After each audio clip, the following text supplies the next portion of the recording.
ते अजरामर झालेल्या सर्व वीर योद्ध्यांच्या पावन स्मृतीस अभिवादन करून मी माझ्या भाषणास सुरुवात करणार आहे. मला विषय देण्यात आला आहे, खरंच भारताची वाटचाल ही महासत्तेकडे होत आहे का? तर माझे उत्तर मी सुरुवातीला म्हटलेल्या हिंदी रचनेतच आहे. मला नाही वाटत की भारताची वाटचाल ही महासत्तेकडे होत आहे. कोण म्हणतंय भारत महासत्ता बनतोय?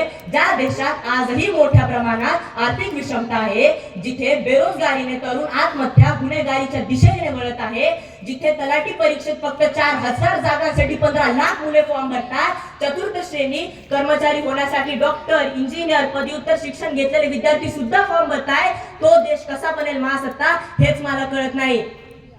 जिथे आज स्त्री सुरक्षित नाही, कर्मबाजारीपणाला कंटाळून जगाचा पोशिंदा माझा बळीराजा फासाला लटकतोय, जिथे जातीपातीच्या राजकारणात आंदोलने हत्याकांडे घडून आणली जातात, तो देश कसा बनेल महासत्ता? भारतात अमुक विदेशी कंपनी आपल्या मोठे प्रोजेक्ट उभारणार, अशा मोठ्या मोठ्या गप्पा मारणे म्हणजेच महासत्ता नव्हे. तर महात्मा गांधीजींच्या म्हणण्याप्रमाणे आजही माझा देश आणि त्याची अर्थव्यवस्था ही ग्रामीण भागातच आहे आणि तो कृषी प्रधान देश म्हणूनच गणला जातो. मुख्यतः कृषी क्षेत्रावर भारताची अर्थव्यवस्था अवलंबून आहे. मग मी हेच म्हणतोय, ह्या कृषी क्षेत्रात कोणते जगाबद्दल वेगळे तुम्ही घडून आणले जेणेकरून भारत महासत्तेकडे चाललाय?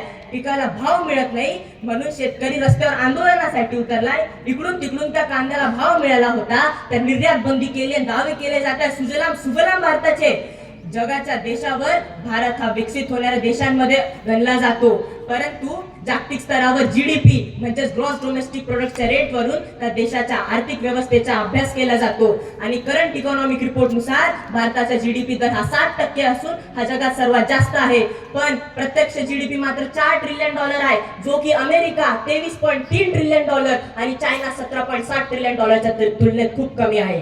आणि जीडीपी आधारित भारताचे स्थान हे जगात 5वे येते, जे की अमेरिका, चायना, जपान, जर्मनी यानंतर आहे. या ठिकाणी मी हेच सांगू इच्छितो, ज्या विकसित अर्थव्यवस्थेच्या बाबतीत मी येथे उल्लेख केला आहे, त्यांनी आपली भाषा आणि संस्कृती जपत आपला विकास केला आहे. परंतु आपण काय करतोय तर सर्रासपणे पाश्चिमात्य संस्कृतीचं अनुकरण, नमस्कार वरून हाय पायवर आणि साडीतून जीन्सवर आल्याने कोणी महासत्ता बनत नाही, हे लक्षात घ्या.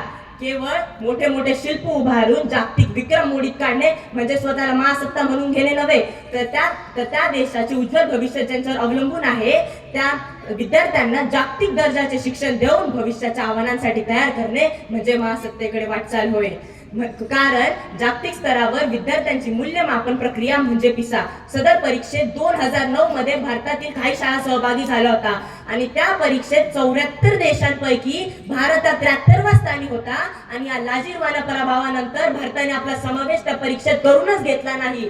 वास्तव स्थिती ही आहे की आपल्या देशात मंदिराच्या धार्मिक कार्यक्रमाच्या नावाखाली खूप मोठा निधी उभारला जातो, परंतु शिक्षणासाठी, वाचनालयासाठी पैसे द्यावे असे कोणालाच वाटत नाही. लोकसंख्या वाढी बरोबर गरिबी, बेरोजगारी, अपुऱ्या पायाभूत सुविधा, पाणी टंचाई, वीज टंचाई आणि आरोग्य साक्षरतासाठी पायाभूत सुविधासाठी संकटे वासून उभी आहे. आणि इंडियन एक्सप्रेस या नावाजलेल्या वृत्तपत्राच्या सर्वेनुसार 42.3% लोक आजही बेरोजगार आहेत. इथे मी कविता म्हणू इच्छितो, इन पंछियों को देखकर जागे है अरमा, इन पंछियों को देखकर जागे है अरमा, धरती पर चल रहे हैं पर झूलेंगे आसमां, पर झूलेंगे आसमां. असे म्हणत फक्त हव्यात गोळे मारून आपण कधी महासत्ता बनणार आहोत का? जर भारताला खरंच महासत्ता बनायचं असेल तर आपल्याला सर्व क्षेत्रात जसे की आर्थिक, सामाजिक, शिक्षण आणि क्रीडा या सर्व क्षेत्रांमध्ये आपले वर्चस्व सिद्ध करावे लागेल. आणि मी भारताचा एक भावी नागरिक बनून अशी आशा करतो की जरी आज भारत महासत्ताची वाटचाल करत नसेल